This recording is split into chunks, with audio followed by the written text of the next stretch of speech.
Hey there, listeners. This is Luke Taylor with KNEO Radio, and welcome to the KNEO Community Connection. We are here on the phone today with Dr. Wes Scroggins. He's going to be telling us about a really important event that's going to inform local voters about something on the ballot for Missourians this November. So, hey, Dr. Scroggins, thanks for joining us here on KNEO. Thanks for having me on. I very much appreciate the opportunity.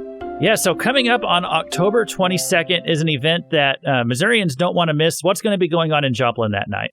All right. We are having just an informational event at Harmony Heights Baptist Church there in Joplin that will start at 6:30 on Tuesday evening.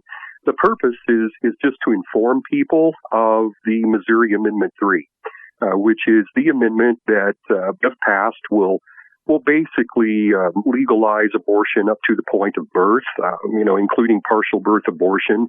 It's going to open the doors to gender transitioning, sex change surgeries for even children.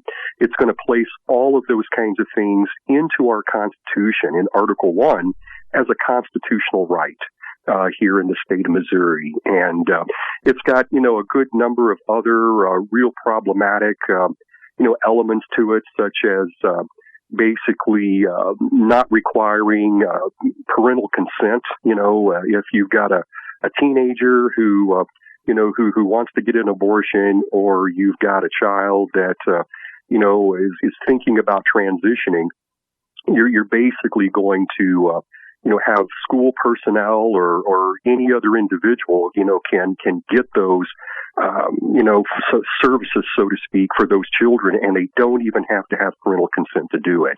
And so what we're trying to do, Luke, is just get the word out there to Missouri voters as to what Amendment 3 is going to do if passed. And so hopefully also organize some door knocking there in the Joplin community for the next coming weeks up until Election Day.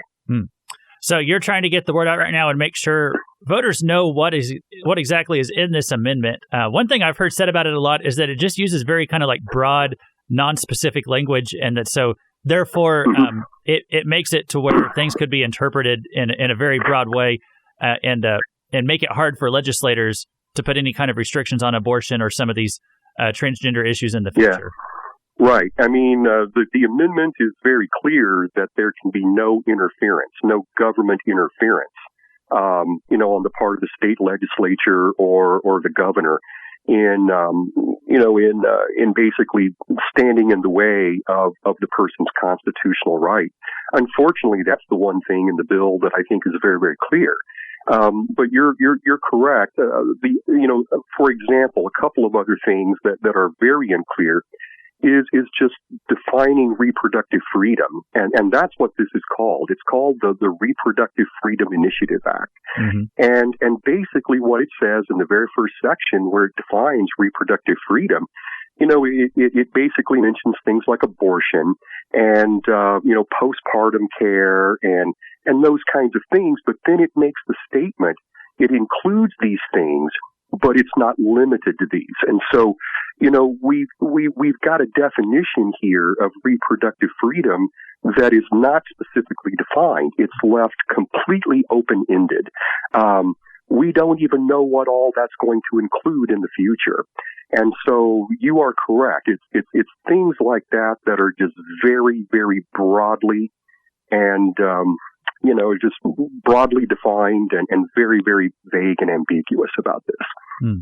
Well, and one more thing I'd ask you about is just, I've been happy to see that some of our state legislators have been able to put some protections in place for things like girls' sports in schools and protecting children from some of these transgender issues and chemicals that get injected into kids and stuff like that. As well as things more like locally. I just heard that the local Joplin Planned Parenthood is going to be closing its doors. Some of this progress that we've seen over the past few years, especially in the state legislature, Amendment 3 has the potential to roll some of those things back, doesn't it? It will. That is exactly what will happen. It will roll those back because you won't be able to prohibit a boy who wants to play in girls' sports. All that boy is going to have to say is that they identify as a girl and that they're really a girl, and then they're going to have the constitutional right to play in girls' sports. The SAFE Act, I think you kind of referred there to the SAFE Act. Right. That was passed a year or two ago, prohibiting, the chemical and even, I guess, surgical, procedures for gender transitioning in children. Again, all of that will be gone. Those are what you're referring to. Those pieces of legislation are statutory law. Mm-hmm. This is going to be constitutional, and the Constitution supersedes state statute and statutory law. So right. Yes, Luke, all of those things will become obsolete. Here in the state. Yeah, when it's in the Constitution, then the legislators can't just pass another law down the road. It's in the Constitution, right. So it's gonna overrule that. That's correct. And again, the only way to change that, once this gets into the Constitution, would be to go back through, the process of getting, an amendment on the ballot to repeal it, and that would have to go, to the Missouri voters. It would be a very, very long process, mm-hmm. Trying to get this out of the Constitution once it gets in there. So we have to defeat it, and that's what the event is about. We're hoping that people there, in Joplin, Neosho, Carthage area, we're hoping you all will come out and get informed and learn exactly what Amendment 3 is about.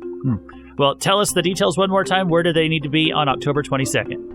Okay, October 22nd, it's a Tuesday evening. This is going to be at Harmony Heights Baptist Church in Joplin. That's on Indiana Street there in Joplin.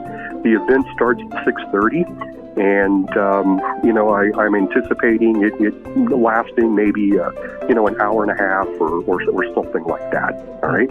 Okay. Well, we hope they'll be there. And that Harmony Heights Baptist Church, if anyone's not familiar with where that is, they will recognize it. It's a beautiful church. It's right there across from Joplin High School. And so if people can find the high school, they can find the church. And we hope to see them there October 22nd. Hey, Dr. Wes Scroggins, thanks so much for letting us know about this. Yeah, well, thanks for having me on.